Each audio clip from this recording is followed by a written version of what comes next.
Bentornati! A pochi giorni dall'Underbrush Wyrm vediamo oggi come dipingere l'altra versione, chiamata Wyrm Tangle. Se vi siete persi gli episodi precedenti, li trovate qui sotto in descrizione. Per supportare questa serie vi ricordo di iscrivervi al canale attivando la campanella delle notifiche, lasciare un like al video e farmi sapere cosa ne pensate tramite commento. Lo schema cromatico sarà diverso, anche se seguiremo lo stesso procedimento.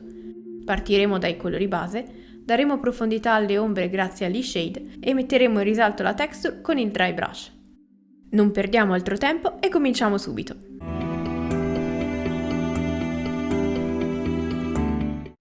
Cominciamo con un marrone caldo, non troppo scuro, per individuare gran parte del corpo del verme, soprattutto le parti laterali di ognuno dei corpi.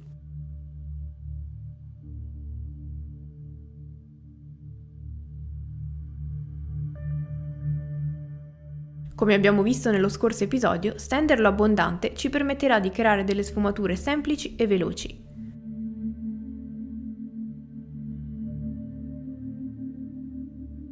Lasciamo scoperte la parte superiore, che schiariremo fra poco, e la parte inferiore, per la quale scegliamo un marrone molto scuro.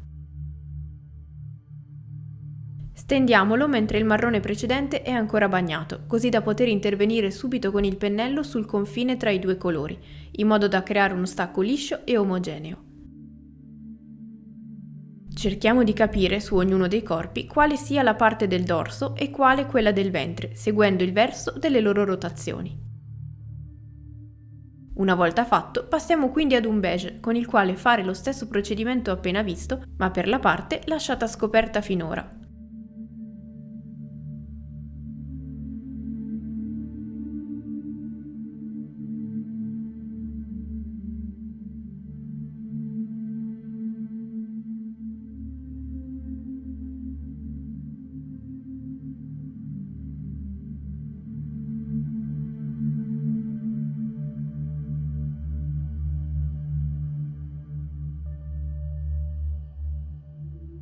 In caso non fosse più possibile sfumare i colori velocemente tra loro come fatto prima, basterà creare un tono intermedio sulla tavolozza, unendoli circa al 50%, colore con cui ripasseremo lo stacco.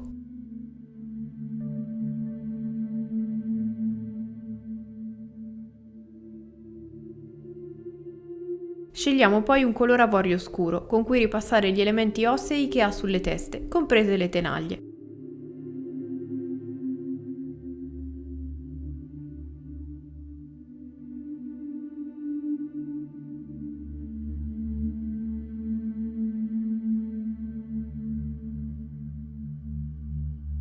Unendo poi nero al marrone scuro usato prima, creiamo un tono neutro e profondo con cui coprire semplicemente tutta la basetta e qualche punto più nascosto nell'intersezione tra i corpi.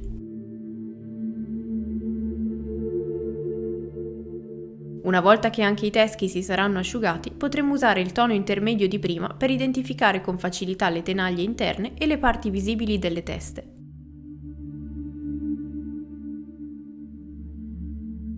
Ora che tutti i colori base sono stati stesi, potremo passare allo shade, partendo da quello nero.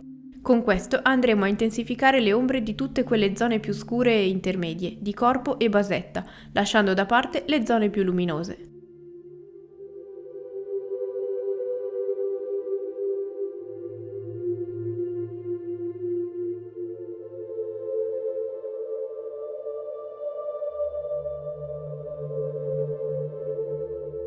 Per queste sceglieremo uno shade più chiaro, che useremo per ripassare le zone appunto più chiare e tutti i teschi esterni.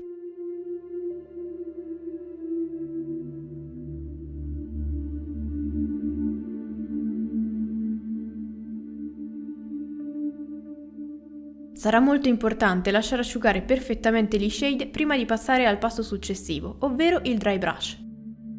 Con un pennello adatto e un color beige, meglio se del tipo dry, cominciamo a sfregare il colore rimasto sulle setole su gran parte della miniatura, eliminando prima il colore in eccesso su un pezzo di carta assorbente.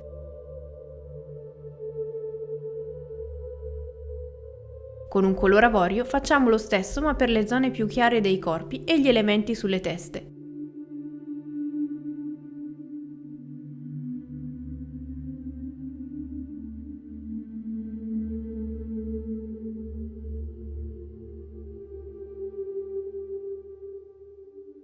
A questo punto potrebbe essere già concluso, ma io ho preferito illuminare ulteriormente alcuni punti precisi, usando anche il bianco. Basterà passarlo insistendo nelle zone più visibili e in alto per intensificare lo stacco tra luci e ombre.